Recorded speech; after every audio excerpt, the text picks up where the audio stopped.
Need a little reminder now and then. Oops.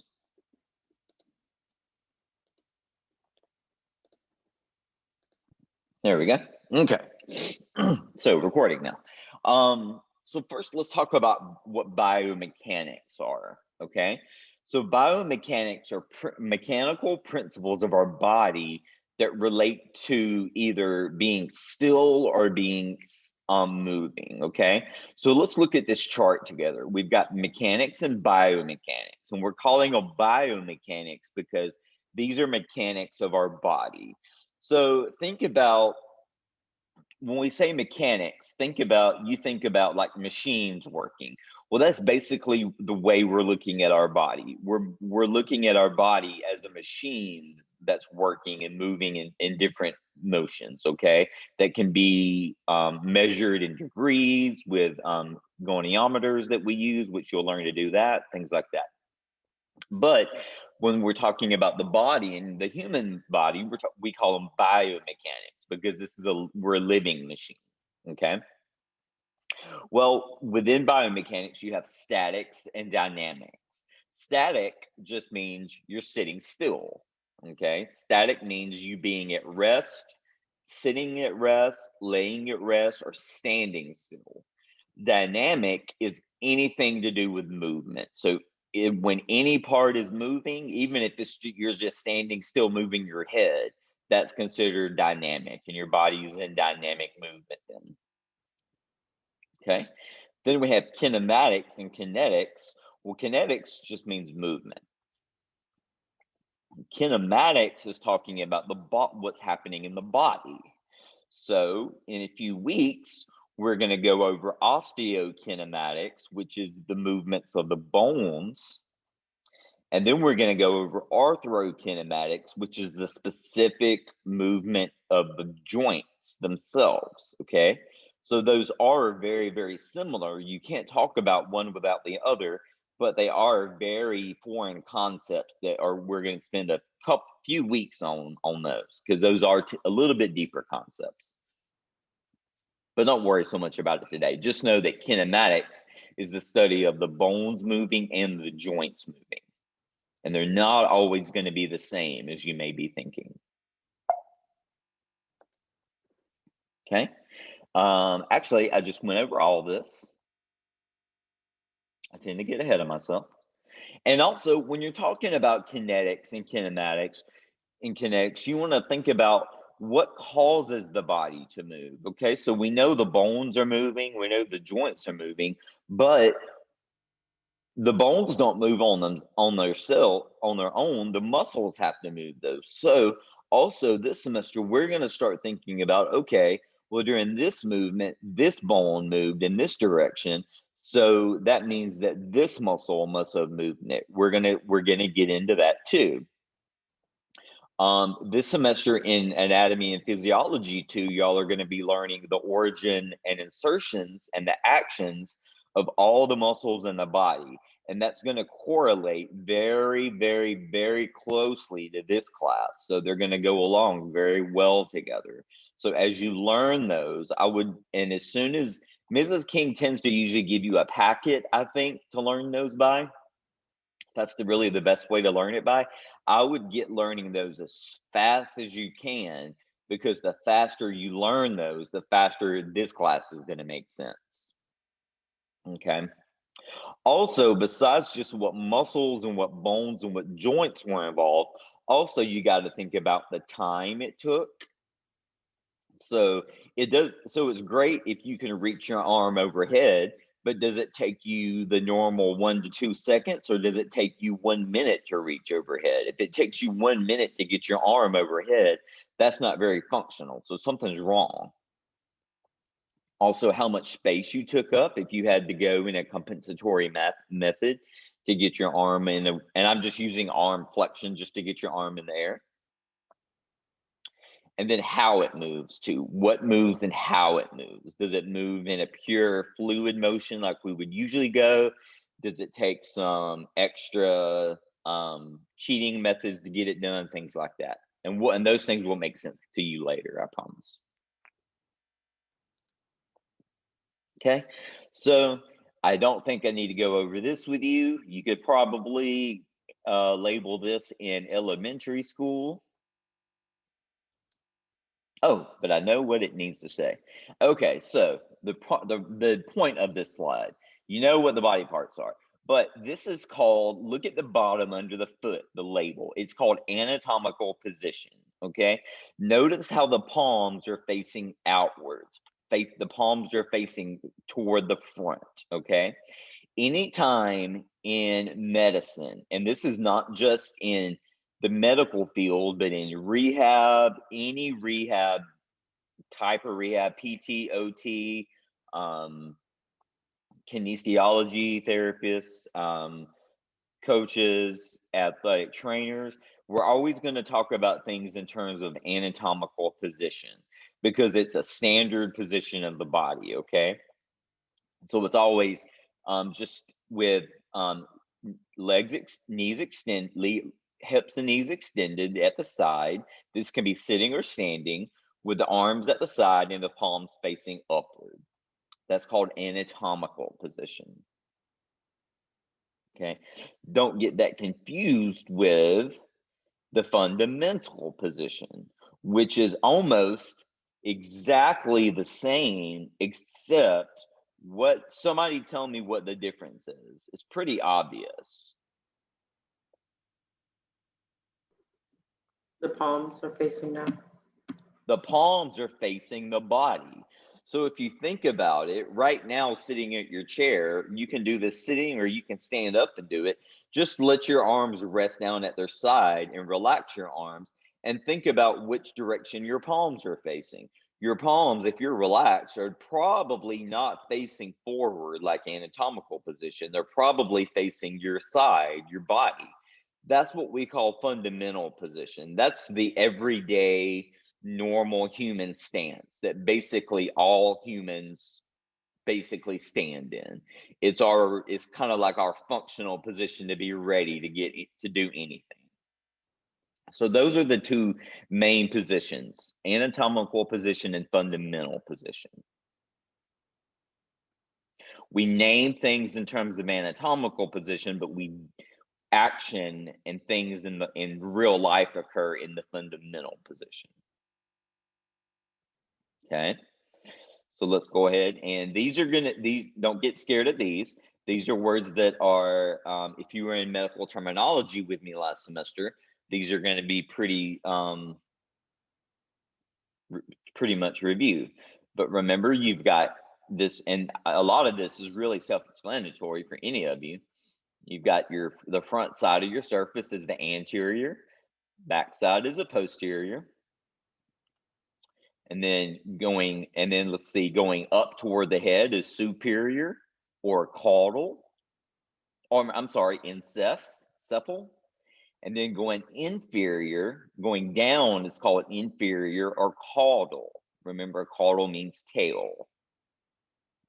If you're talking about the midline, you're talking about medial. And if you're talking about, say, the arm, see how the arm is sticking out? We call that a lateral structure. And then look down at the leg where it says proximal and distal. So the closer you are to the trunk in the middle of the body, that's called proximal. And the farther you go down the body, away from the middle of the body, that's called distal. Okay, so I know y'all had that in a couple of classes last semester. Do I need to go over any of those with anybody else real quick, in case anybody missed it?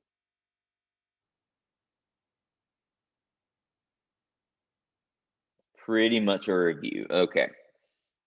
So make sure you know those or you'll be lost. Okay. We're going to skip through those. Types of motion. Just going along, and these are not body examples, but these are just giving you a real life example just to let you see what it's like. So we have rectilinear, which is just a straight line. We do have some things in some joints in our body that move in a straight line, but a lot of joints in our body move in a curvilinear fashion. So you can see that this example is a skier, and if you think about it, he really is going from the top of the mountain down to the bottom of a mountain, and you could trace that with a straight line, but he's slowing himself down, and he's going he's going in loops and curves and stuff, but he's still, even though he's making turns and loops along the way, he's still getting to the ultimate destination, which is at the bottom of the hill. So sometimes our body does that too. We don't do things with just one joint or one muscle. We may use a group of joints or muscles to get a certain task done, and that's normal. And we'll talk about those in later semesters. You have angular motion, so you can think about your knee. Your knee moves in flexion and extension. And if you were sitting on a box like this guy swinging it, you would just be moving it in that one, you would be moving it in that one direction, in that one plane, and changing the angle of your knee. But as you can see on the skateboard, most movements that we perform with our human body are going to be a combination of linear, curvilinear, and angular motions. So our bodies don't just move in one plane. We don't just move in one plane like this, or like this, like the robot dance or anything like this. We move in many planes at one time, okay? So like if you reach out, like let's use this example again. If you're gonna walk up to your kitchen cabinets and then reach up in the top shelf and grab a glass, okay? You're walking up to the cabinet. You might put one hand on the cabinet. You might come up on one tiptoe and then stretch up with the other arm. So see, and when you stretch up with the other arm, you're curving your trunk and you're coming up on your tiptoes. So your whole body is getting in a different shape to reach that tall glass, and you're moving, and your whole body is moving in different segments and different angles to accomplish that one task. That's what we mean by the combination of linear and angular. Okay. Now does that make sense to y'all?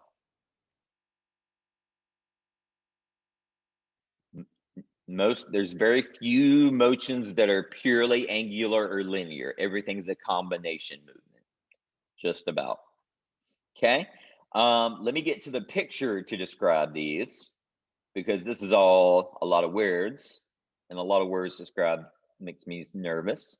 So let's look at this picture here.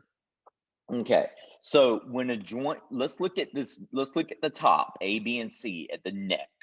When a joint is moving and the pieces are moving closer together, we call that flexion. So in this case, the neck and the chin are moving closer to the chest. So that's neck flexion. B would just be neutral. C is going to be neck extension. The neck is moving away from the chest.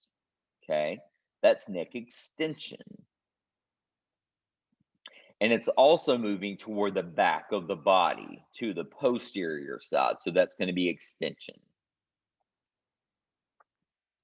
Now let's look at D and E. So this is going to be the arm moving. So now we've got the bottom part of the arm, which is coming up to, kind of coming up toward the bicep, and that's making that angle smaller. So that's going to be flexion. Those two body parts are coming together. It's called flexion. Now look at E. The elbow is lowering, so the two arm segments are separating. That's called extension of the arm. That would also be the same if this was a knee. So the more you bend your knee, that's called flexion of the knee. The more you straighten your knee, that's called extension of the knee. Okay, let's look at the wrist. There's a couple different names for the wrist. I'll give you the most commonly used names, and then I'll tell you the other names too. So this first one is a person flexing their wrist down like this. That's called wrist flexion. So you can see that the metatarsals and the fingers, if they stayed in a line, they're coming closer to the flexor surface of the anterior surface of the arm. So that's palmar flexion. Okay. Sometimes we call this wrist and finger flexion. Sometimes we call it palmar flexion. Sometimes they call it palmar dorsiflexion, but it's just wrist flexion. If all you know is wrist flexion, you're set. The opposite is when you separate the segments. So that's going to be when the wrist is lifting up like this. That's wrist extension. Extending your wrist, opening your wrist and fingers. Okay, now let's look at the feet. The feet have different names. So whenever you come up on your tiptoes, let's look at the first picture, and you raise your heel off the ground, you're working your calf muscles. Your calf muscles are doing that for you. And you're coming up on your tiptoes. That's called plantar flexion. Think about, I'm planting my foot down in the ground to try to get as tall as I can. Standing on your tiptoes, you're planting your feet. So that's called plantar flexion. And then the opposite of that, whenever your heel stays on the ground and you raise your toes up in the air, that's called dorsiflexion. So toes go up in the air, ankle, and you can tell the angle, excuse me, the angle of the ankle is going to smaller and getting closer to the tibia. So that's called dorsiflexion. So when you point your toes down, that's plantar flexion. So when ballet dancers walk on their toes, they're walking and dancing in plantar flexion. And then if you stand and balance on your heels, or if you walk with your heels and your toes pointed straight up, you're in dorsiflexion. Okay, so those are new terms. And these slides go through every bit of that, but I just wanted to show the pictures because I think it's easier to describe it for the first time with the pictures. But you can totally go through these slides and it'll explain this picture right here. Okay, very good. Okay, so now we have some more motions. So we've got abduction and adduction. Okay, so let's look at the pictures here and then we'll go back to the slides. So let's be on the left side at the picture with the small pictures, and let's start at A. When the arm, and let's talk about the arm first. And this would be the same if it was the leg too. If the arm is moving away from the body, it's moving laterally away, we call that abduction, ABD. Think about abduction. So when something is abducted, like you're kidnapped, you're taken away, or an alien abduction, they take you away from your home. So think about abduction of the shoulder or the leg is coming away from midline. It's going more laterally. Now, the opposite of that, returning to midline, is called adduction, ADD. So you have got abduction and adduction. The only difference is there is a B and a D. So a lot of times what you'll hear therapists saying, and if you say it like this is totally okay. We'll say abduction and adduction because it makes it makes more sense when you're talking about it orally and saying it verbally. It's just one letter difference, so don't get those mixed up. But remember, abduction is going away from the midline of the body, and adduction is coming back to the midline of the body. Okay, now look at C. Now we're looking at the person from a bird's eye view. We're looking overhead. Okay, this is called, the first picture, C, is called horizontal abduction. It took place in a different plane, but the body is moving away. Think about the hand is moving away from midline. So that arm is 90 degrees out from the side, and it's called horizontal abduction. The opposite of that would be D, is if the arm is pointed straight ahead.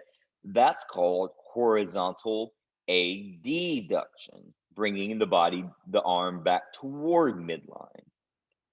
Now, horizontal abduction and adduction sometimes confuses people. Does that confuse anybody? So speak up now if it does.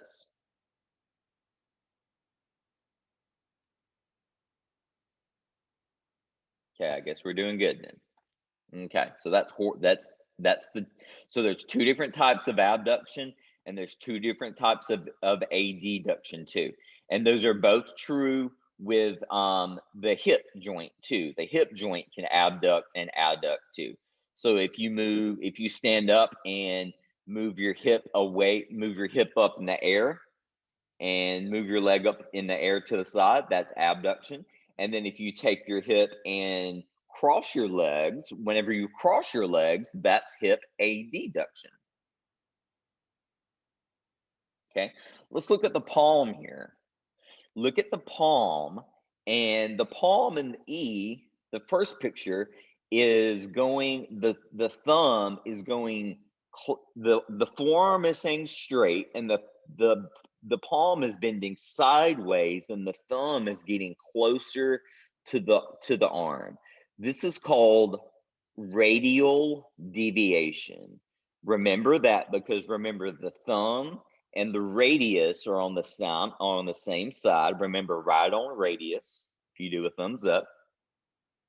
So as the thumb moves toward the radius, that's called radial deviation, okay? This is radial deviation when I'm doing like waving side to side. We don't have a lot of radial deviation. The opposite side is if your pinky goes toward your ulna, that's called ulnar deviation. And we have a lot more ulnar deviation naturally than radial. So this is neutral, this is radial deviation, this is ulnar deviation, pinky going more. Okay, last picture at the bottom. This is going to be known as side bending or lateral flexion. This is taking place, this movement, it looks like you're standing straight and the whole body is curving sideways. And that is what's happening. That's mostly coming from your trunk, okay? So if you are leaning and bending toward the right, that's called right lateral flexion or right side bending. If you're moving your body toward the left, that's left lateral flexion or left side bending. Okay, easy as that. Now we also have that in the neck too. If you keep your neck straight, but then move it to like you're going to touch an ear to a shoulder, that's also lateral flexion or side bending of your cervical spine too. So our whole spine can laterally flex. Now let's look at this. Let me see what the next slide is. We'll come to that in a minute. This next slide shows a lot of a circular motion. The big picture here on the right side of your screen shows an arm going in a circular motion, okay? This would be a combination of flexion, extension, abduction, adduction, horizontal abduction, and horizontal adduction. That's called circumduction. And as you can see, it's in a circle. That's just a combination of all the movements. Very rarely do we move in just flexion or abduction or horizontal abduction. We move in combinations of movements, of muscles work together and joints work in harmony to do things all at one time to make motions more efficient. So that's what this picture is showing you too, of a circumduction type movement. We have circumductions of the shoulder, and we have circumductions of the hip as well. Okay, so any questions on those joint movements? Because we have more coming up next. I don't want to lose y'all.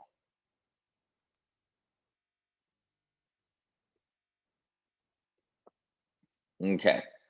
Now, this is a lot of words. I know these slides, I'm skipping slides, but I think it's just so much easier to look at the pictures and learn it.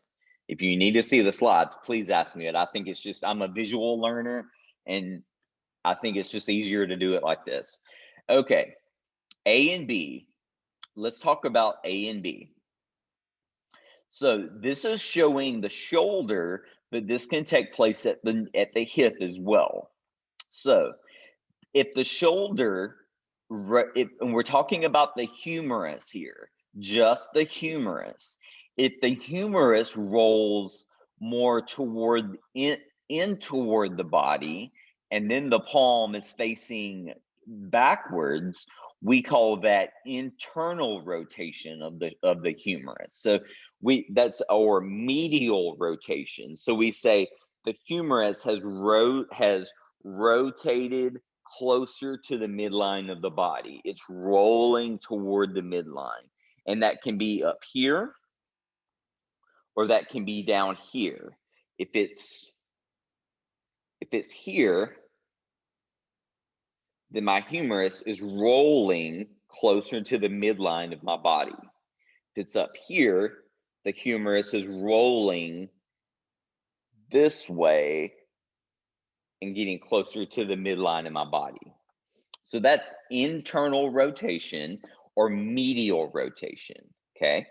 The opposite is external rotation, where the humerus is rotating outward and the palm is going away from the body, or it's called lateral rotation. So external rotation or lateral rotation. So it can happen up here, or this is lateral rotation. If my elbow is at my side and I push my hand out like this, my humerus is rolling laterally. So that's lateral rotation or external rotation. So this could be medial rotation of both my arms. This is lateral rotation. Okay. Now we also have rotation of the neck. That's the next two pictures. Don't have to show you that. And that's just right rotation, left right rotation, left rotation, if I can get my sides right. So the neck, let's review the neck again.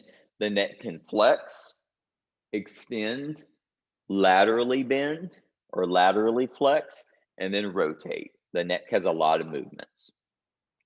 Okay, now let's look at this bottom picture, E and F. You might not see what the difference is just looking at the picture, okay? This is called supination and pronation. Supination is when your arm is out closer to the the anatomical position, and the palm is facing upwards, and the forearm, the front of your forearm is facing up.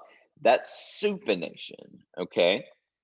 And then if you can, I don't know if y'all can see me, how well you can see me, but if you rotate, if you keep your elbow at your side, don't move your humerus, but rotate your hand down, now where your palm is facing the floor, that's called pronation, okay? So you've got forearm supination when the palm is facing up, and then you've got forearm pronation when the palm is facing down. Supination, pronation. I don't have good ways to remember those two. You just have to memorize those two. Any questions on supination and pronation? Now they're going to be up here, and all this is going to be explained up here, but I think I just get lost in all these words, and this is not very user-friendly to read, for me at least. So that's why I explained with the pictures. But please feel free to go back with the PowerPoint slides and look at the pictures at the same time. And your book, please read this chapter in your book too, because it'll describe it and maybe have some extra pictures too. Okay. Now we're going to talk a little bit about inversion, eversion of the foot, and then protraction or retraction of the shoulder blade and the head. Okay, so let's look at this first picture of the feet. So we all know, we learned dorsiflexion and plantar flexion of the foot. We learned when our toes point up toward our tibia and our foot is angled up, that's dorsiflexion. And when we're standing on our tiptoes, that's plantar flexion. Well, now let's look at these sideways rolls. When we bring our foot more toward the inside and the big toe is higher than the little toe, that's called inversion or supination of the foot. Whenever we move our foot outward and our big toe is lower than our little toe, we call that pronation of the foot or eversion of the foot. So if your feet are hanging and you move your feet in like this, that's inversion. And then if you point them out like that, that's eversion. So inversion is inside, eversion is outward. Okay. And then let's look at this picture on the right side of the screen. This has to do with the shoulders. Okay. Now, this picture you can't really see the difference. That's not a very good picture, but this is showing protraction and retraction of the shoulder or the scapula. So look at the arrow, the person standing with the arrow with their arms going away from their body. That would be them rounding their shoulder blades. And let's see if I can act it out. I don't know if y'all can see it very good from my angle, but if I was rounding my shoulder blades and rounding my upper back to stretch my arms out, I'm doing that with my shoulder blades, okay? That's called protraction. And then if I bring my shoulder blades back and stand up straighter, that's called retraction. Think about if a spring has been stretched out and then you let go, it's going to retract and come back together. So think about protraction is getting stretched out and retraction is springing back into a regular position, okay? Now we can do that with our jaw too. So I can protract my neck and have a forward head, or I can retract my neck and have a more extended and more normal posture. Now will probably, a lot of times in our profession, we have to go through a lot of postural retraining with people of no matter what their diagnosis is, we're always doing postural retraining. And this is often a common exercise we do with postural retraining. It's cervical retraction, bringing your chin back, tucking your chin in toward your chest, and then relaxing. And that's called cervical retraction. So the picture I showed you was scapular retraction, and then I showed you with my jaw, cervical retraction and protraction. Okay, so practice slide. So one person I'm going to ask y'all some questions, one person at a time. Well, I guess I can't take one person at a time, but I want y'all to answer this verbally, okay? So somebody tell me, look at this dancer's right arm, her arm on her right side. What positions, and I said positions with an S, or is her right arm in? And just don't worry about being right and wrong. Just give me whatever you think you see. So I see, yes, forearm supination. Her palm is facing up. Shoulder flexion. Abduction. So shoulder flexion and some shoulder abduction, yes. That might even be horizontal abduction. We don't know because of the picture.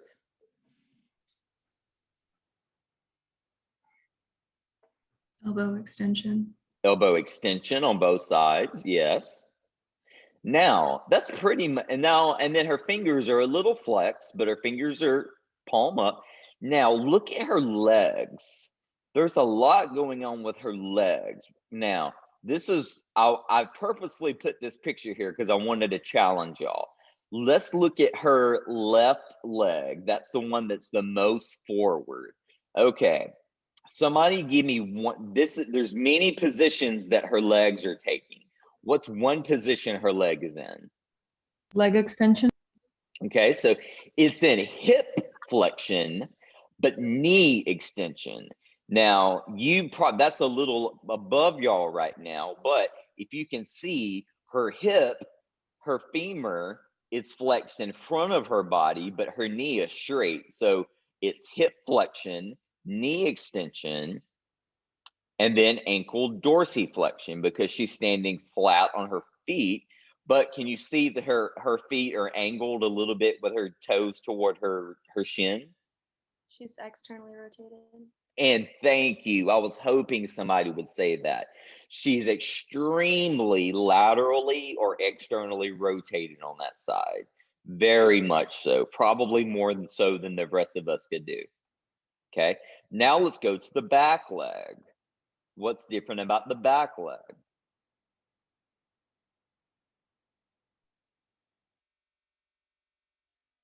Hip extension. Hip extension. And then everything else is the same. So yes, y'all got it. Y'all are a smart group. This time, hip is an extension because it's back behind her, but the knee is still extended. The ankle is still in slight dorsiflexion because of the ankle's bent up toward her tibia. But let's see, what kind of rotation is she in? External rotation. She's still an external rotation on both legs. So if you've ever seen any kind of gymnast or dancer do anything, these people have got flexibility in their joints. Like it's almost scary to look at it, and you think their joints would pop out of place all the time, but they don't, or sometimes they do, but it's just crazy. So, but yeah, y'all got it. So that's good. Y'all were able. So if y'all were able to successfully name the positions of this person's joints, and so that means that y'all were successful with the lesson today. So very good. You understood it. Okay, so that's good. So there is a homework assignment to go along with this. Now it is another assignment of a ballet dancer. Okay, it's a picture just very much what we looked at, and you just have to label different. I've got different places where you have to label what position those joints are in. Okay, so those should be it should be very much what we just did. If any of it gets confusing for you, go back through the PowerPoint slides whenever the wording that I skipped, you know how I skipped a lot of the long words and got to the picture. Maybe if you go to the wording, that might help you. I'm a totally visual and hands-on person. If I see a long list of text, my mind goes crazy and I can't read it. I have to have a picture or hands-on. But if you're not like that, tell me so I can try to change my way of teaching to you. But any questions over anything we went over today? A lot of it was reviewed, but we had some new stuff. Okay, so I'm going to put up that assignment on Blackboard right now. It will be called the ballet dancer assignment, and it'll be under this week, and then the link to submit it will be under next week's lecture folder, okay? Or under the assignment folder. And it'll be called the ballet dancer assignment. And I'll put the due date on there. And it'll be due next Wednesday by midnight, so we can have it ready. You'll be ready to go on Thursday for class, okay? All right, guys. Well,